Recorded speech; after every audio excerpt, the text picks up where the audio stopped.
مرتبہ بچیاں بیٹھی ہوئی ہیں، حضور صلی اللہ علیہ وسلم بھی اوپر آ گئے، دف بجائی جا رہی ہیں۔ دف جو تھی وہ ایک ہی ہاتھ سے بجا کرتی تھی، انگلیوں کے ساتھ ساز نہیں بنایا جاتا تھا، ایک ہی مرتبہ دف بجا دی جاتی، ساز نہیں ہوتا تھا۔ اور ساتھ اشعار بھی کہہ رہی ہیں غزوہ بدر کے شہداء کے بارے میں۔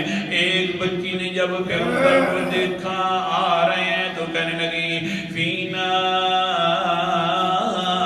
نبی یعلم ما فی غد، آہا ہمارے درمیان ہم بڑی خوش قسمت بچی ہیں کہ ہم باتیں بھی کر رہی ہیں، اشعار سنا رہی ہیں، ہمارے اندر ایسا پیغمبر عظیم الشان آ گیا جو کل کے حالات کو بھی جانتا ہے۔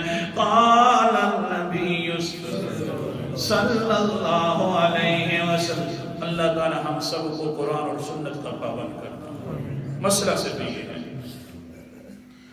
قال النبی صلی اللہ علیہ وسلم دعی هذه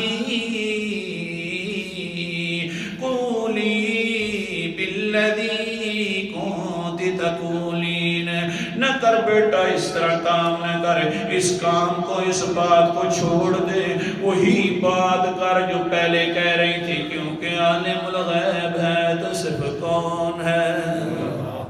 مجھے کیا پتہ ہے کل کے حالات کا؟